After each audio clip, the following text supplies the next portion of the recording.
January motivation, think of it as borrowed energy. That's what it is. It always comes with a due date. You got to repay it.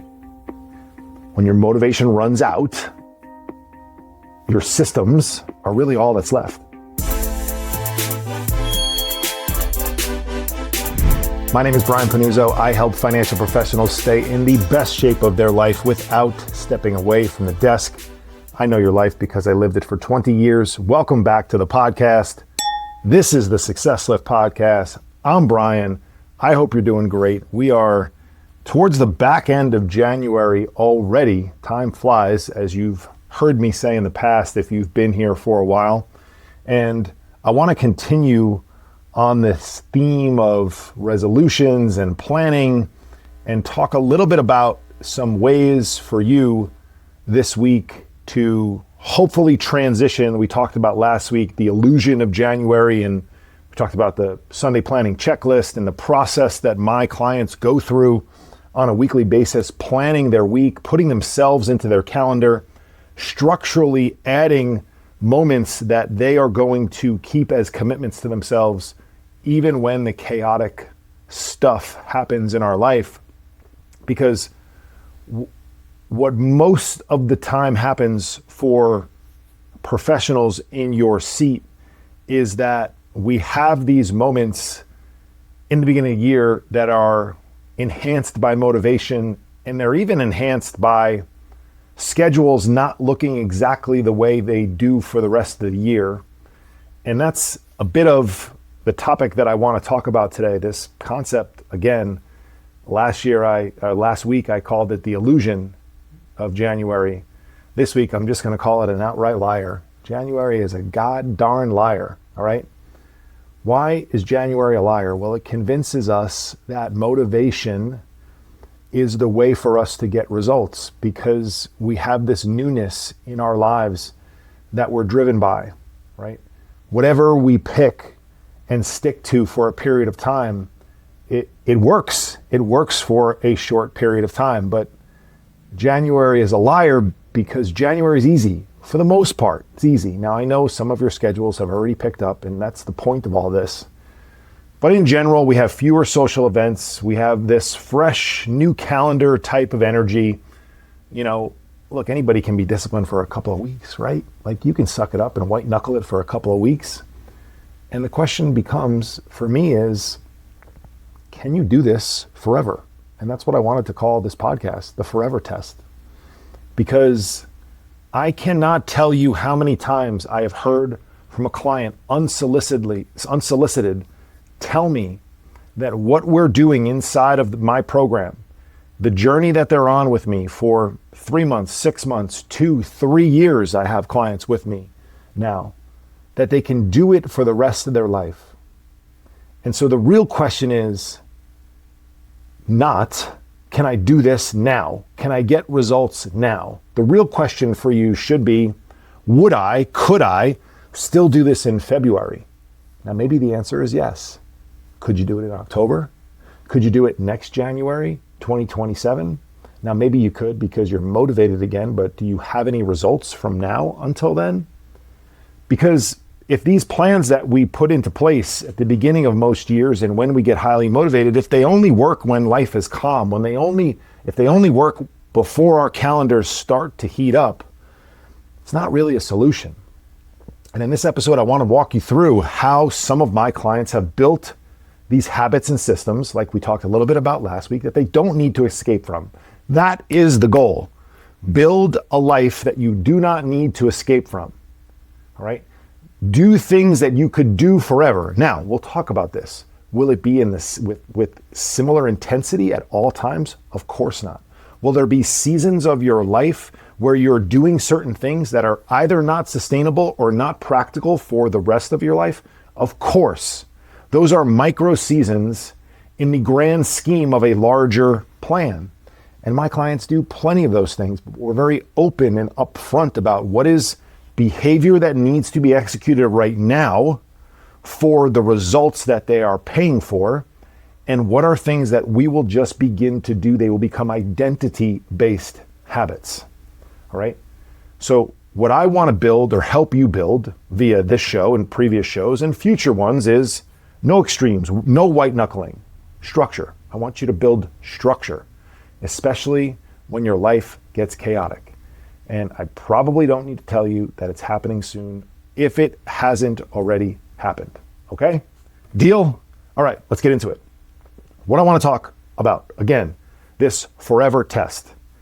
I did not ask my clients this question. I've just been told over and over again that they feel like many of the things that they do when they work inside a program like mine can be repeated forever. And in fact, they get so connected to some of these actions that they obviously associate it with their success, and they can't see themselves not doing it anymore. In fact, when they step away from the lifestyle that we begin to develop for themselves inside of my program, they feel off. They don't feel like themselves. They're not firing on all cylinders when they're not doing it, and they, in some strange way, and I can attest to this because I am exactly this way, they yearn, for lack of a better phrase, to come back to the process. They have this itch to get back to it, as opposed to having to motivate themselves to restart again. They feel very disconnected from the peak level of performance that they were operating at, that it bothers them. And that time, that collapses, the amount of time that takes to happen really starts to collapse the more and more you do it. And you'll find yourself now realizing that you're off track in 3 to 5 days instead of 3 to 5 months. Okay? And so I don't want you to just rely on whatever temporary plan that you have in place. Dry January, Whole 30, back to the gym 5 days a week, removing whatever it is, no sugar, no dairy, no grains, no alcohol, no goddamn fun. And it's just not a way to live your life sustainably. I know people that are doing a program called 75 Hard right now. I love the creator of that program. I represent, as an affiliate, a lot of their products. You've heard my First Form ads on the program. I have the 75 Hard book sitting right behind me. I think 75 Hard is a terrible program for most people. Now, is it a mental fortitude test that will really help you figure out who you are as a human being? Yeah. Is it a long-term plan for great body composition, good mental and physical performance? No, I think it fails miserably at that, because it has this all or nothing mentality, just like Dry January does. It's January 19th at the time of this recording dropping. If you have not drank for the last 19 days, but at some point this week decide to have a drink, whether it's planned or unplanned, my view is you did not fail for the month of January. Did you fail Dry January? Technically, yeah. But if you drank 5 to 7 nights a week from November 24th until December 31st, I think going 19 plus days without any alcohol is pretty damn impressive. And you should probably give yourself a little bit of credit for that. All right? The issue that I see so often is that right now you are relying upon motivation. Motivation, think of it as a loan. Motivation comes and goes. You owe it back, all right? You owe it back in the sense of it's not going to be there a lot of days. I had a client recently write on his check-in, weekly accountability check-in, that he needed to get more motivated to wake up early. And I corrected him very quickly, and I told him that I wake up very early just about every day of the week, and I have so for 25 years, but specifically to attack my goals away from my professional goals, my goals as a human being, my physical goals. Maybe it's mental performance for me. Maybe it's mindset, goals, meditation. Like, I create this time for myself in the morning, not because I am motivated to do so. I'm motivated by the results. And I have too much evidence to suggest now that when I don't do it, I don't get the results. And so I fight with myself just like you do when the alarm goes off. If in fact I do wake up when there is an alarm. Sometimes, unfortunately, I wake up before the alarm. But when I do wake up, I'm tired. I'm groggy. I do want to close my eyes again. I can close my eyes. Can I get productive sleep? Probably not. Neither can you. We trick ourselves when we're that tired into thinking that we're actually going to feel better when we wake up 30 minutes, 20 minutes, 47 minutes, whatever it is later. Or for some of you maniacs, just hitting a snooze button every 9 minutes or 7 minutes. What is wrong with you? Like, what is wrong with you? Just turn it off and go back to bed for another 90 minutes at least. You hitting a snooze button every 7 minutes is insanity for 45 minutes. Because you're not going back asleep, and you're not getting up and getting after the things that you said you were going to and keeping the promises you made to yourself. Well, what are we doing here?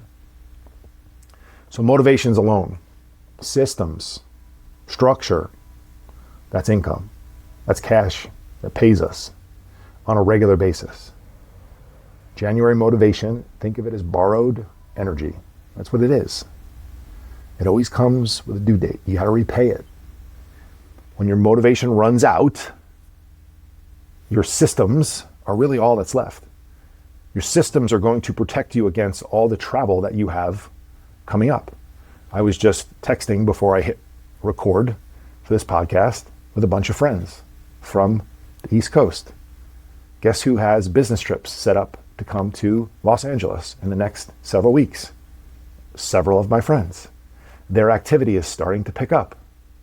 My activity, hanging out with them when they're here, is starting to pick up. So right now I'm in this cocoon of I'm locked in. I haven't had a drink in the last 12 days or something like that. And even if I have, it's been sipping on a couple sips of wine or something at dinner. I'm eating clean. I'm hitting a calorie target. I'm in a fat loss phase. I am motivated because I have this short-term goal. I'm going to Mexico with my wife at the end of February, the middle of February. I want to look and feel my best. But you know what else I want to do when my friends show up? I want to enjoy my time with them. And you know what conflicts? Both of those goals.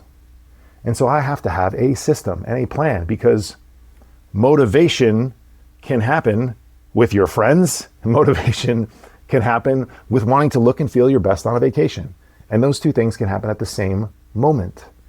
And so you must have a plan. You must have systems. And that's why most people fail once January ends.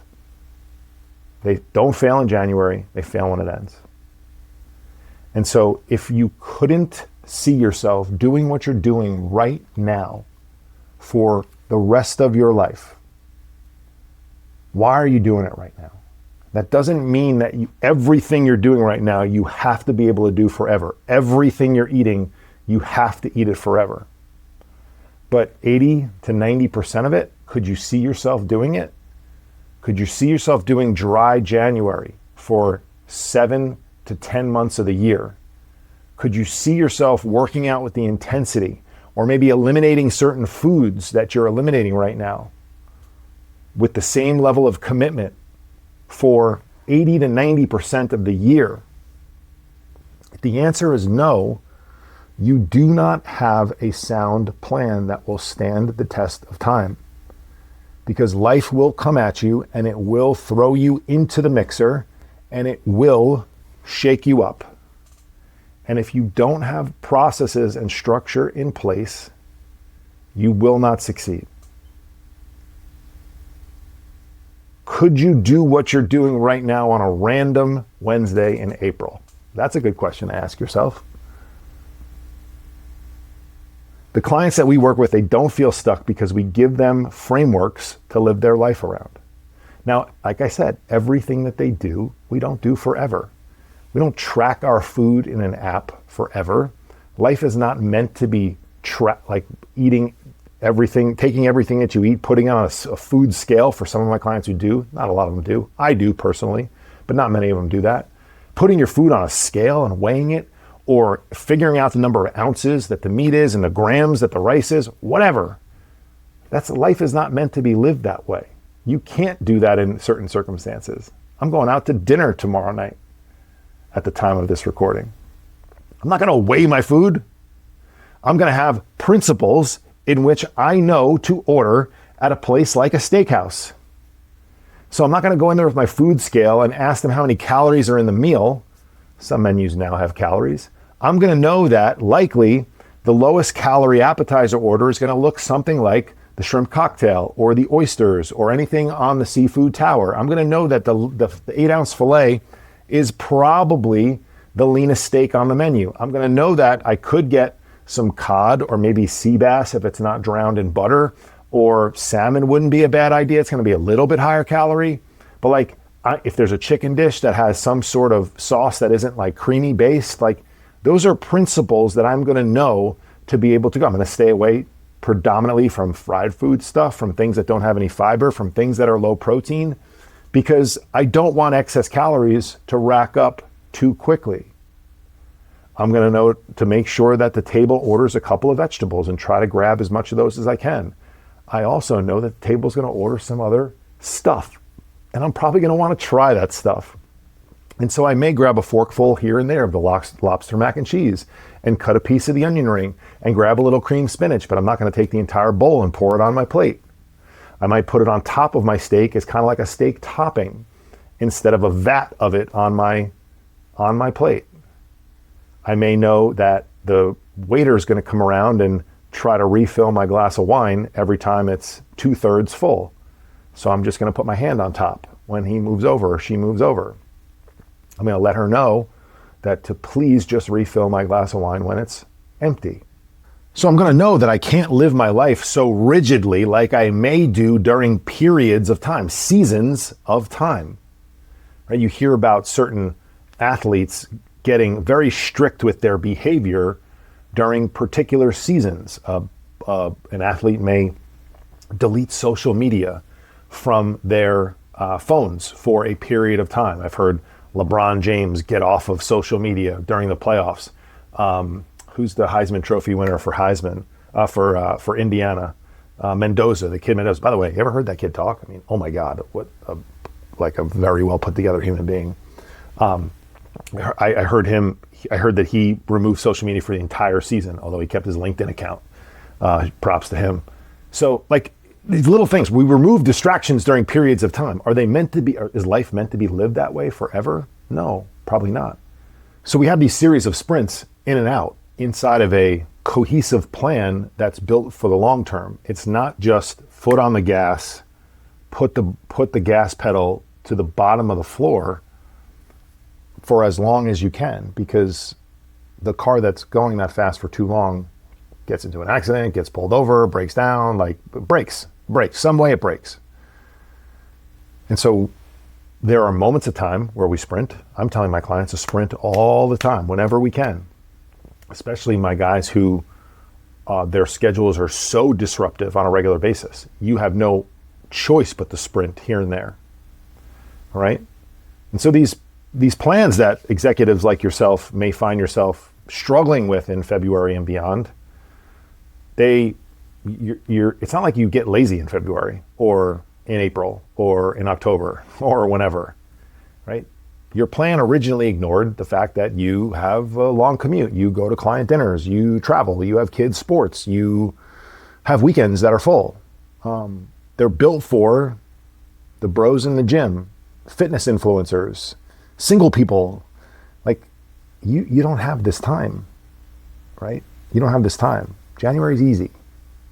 The rest of the year, the stress that happens, that's the test.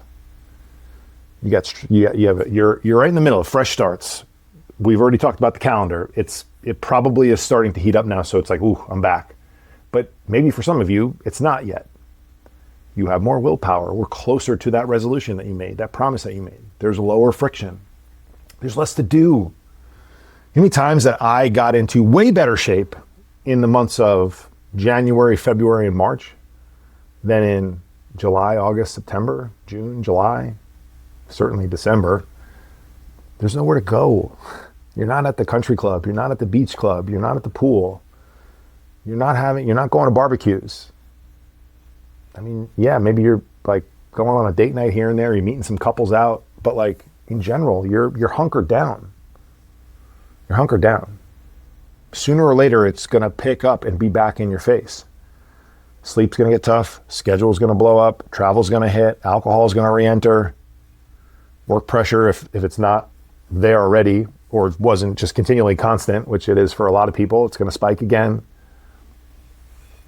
And you're not going to be able to maintain the same level of commitment to this very challenging plan that you set up for yourself. And so instead, the types of things that we do forever inside of a program like mine is starting with scheduling yourself every single week. Go back, we'll put the link in again this week. I'll give it away again this week, the Sunday planning checklist.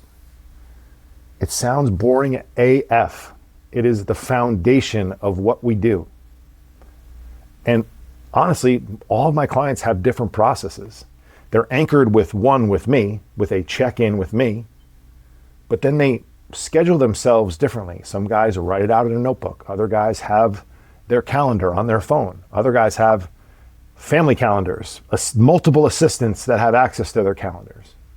Sometimes they don't even know where they're going to be until they check it on Sunday. They don't know if they're traveling yet. They don't know what meetings there are yet. Sometimes they wake up to new meetings on their calendar.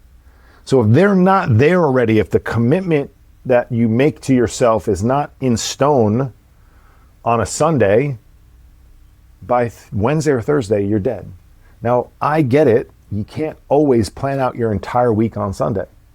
So think of this like sliding scale. Sunday, we plan. Monday and Tuesday, that should pretty much be in like Sharpie. Maybe dark pen.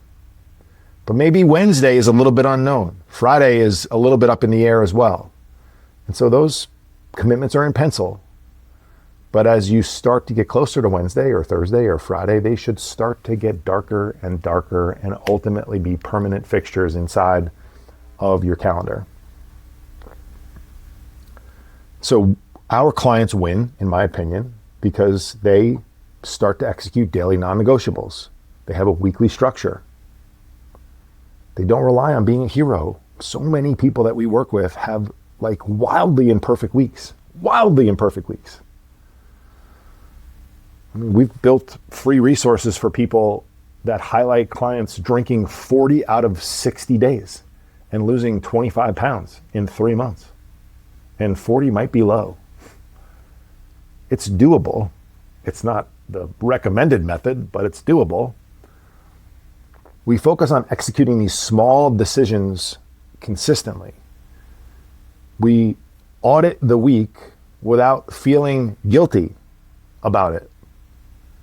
Guilt drives so many people into indecision and reactiveness and not doing what they're supposed to do. And if we plan once, which we do, now sometimes we have to come in and micro plan around it, but that one main session, which we advertise 15 minutes, it'll take you 5. I mean, Jesus, 5 minutes, grab a cup of coffee, sit down with a notebook and your calendar for 5 minutes and map out your week. When are you going to the gym? When are you taking your wife on a date? What are the kids' obligations? When are you doing some of these things that you haven't found time for that's building up on your backlist of to-dos?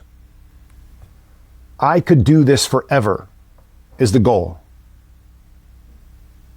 I could do this forever. I hear that a lot. So what do we do forever?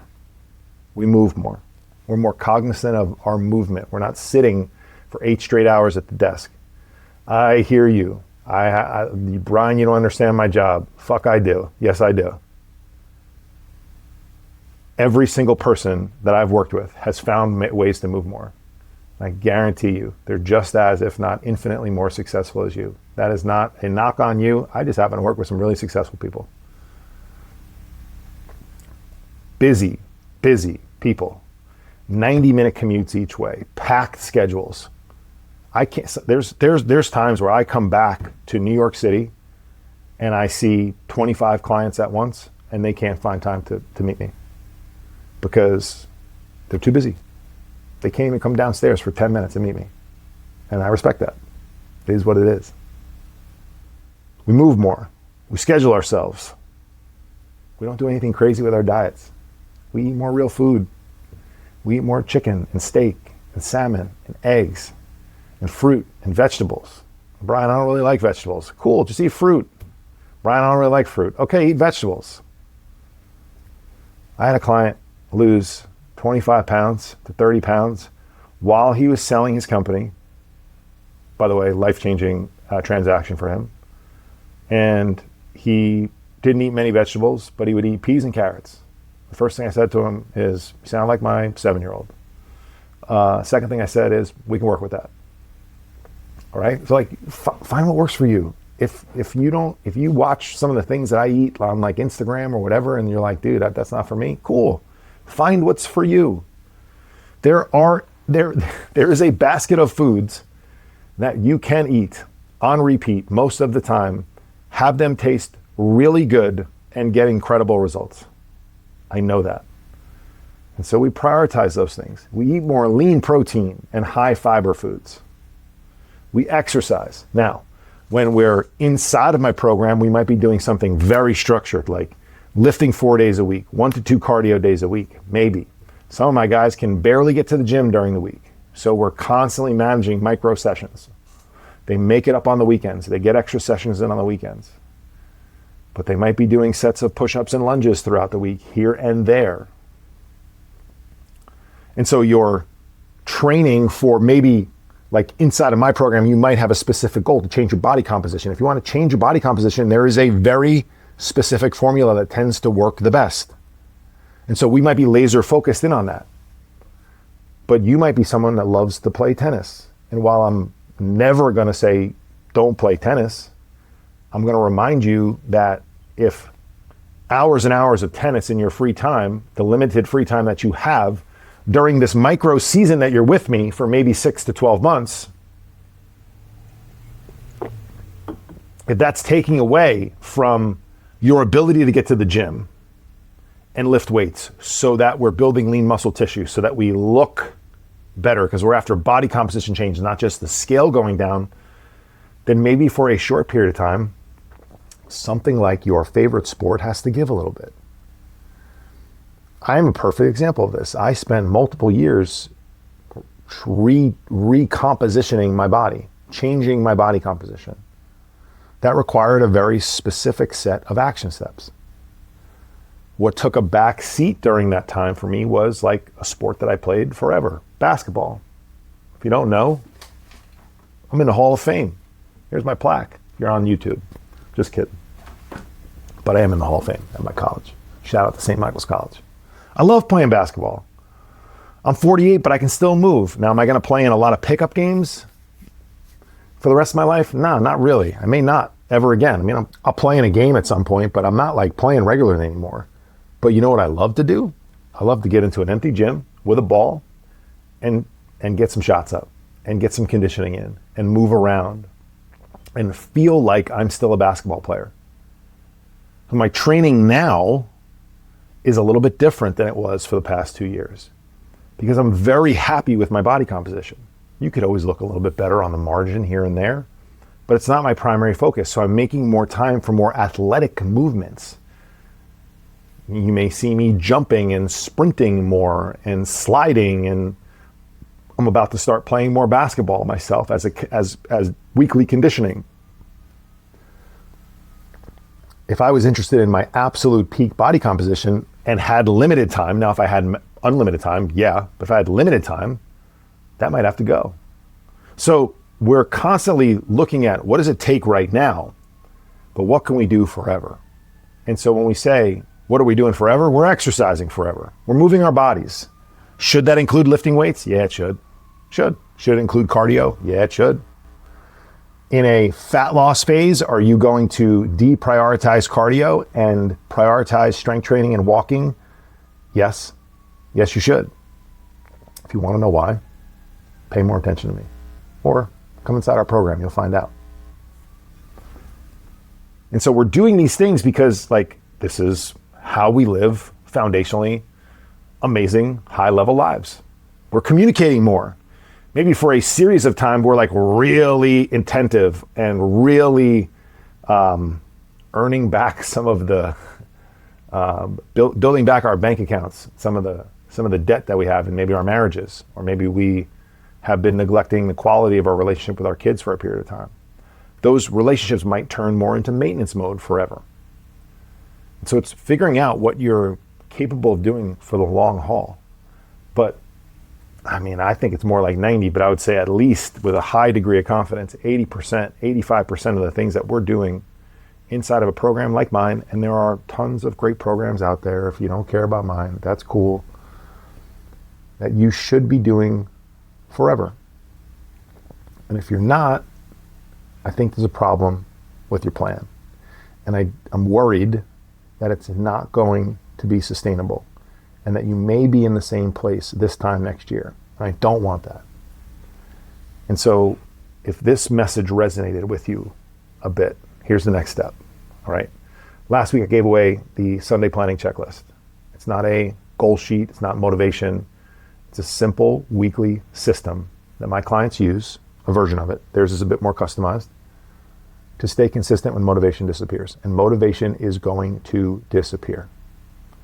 You can grab that for free. The link is in the show notes. I would highly suggest that you do that. Now here's what I'll say. Checklist helps. Certainly helps. Having some weekly structure helps. Accountability changes everything. I have coaches in my life. Before I hit record to record this podcast, I called one of my coaches because I wanted to work through an update that he put together for my training program. And I wanted to understand it more. And I wanted to talk about some variability in my schedule. And so we mapped it all out. He gave me the ideal plan, but we also talked about what happens if the week's not ideal. This week, next week, the week after, your weeks are not going to be ideal. What happens when the plan's not ideal? What happens when your January plan has to go on the road in February? So you have to have a less than ideal plan. All right. So the men that I work with don't just know what to do.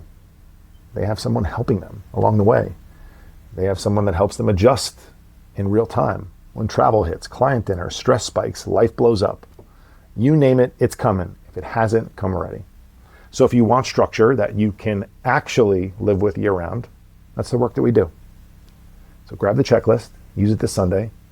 And if you're ready to stop starting over, by the middle of February every year, by April, by the third quarter, by next January, reach out. And I'll be happy to show you what a sustainable, high-performance life really looks like. Appreciate you. I'll see you back here next week.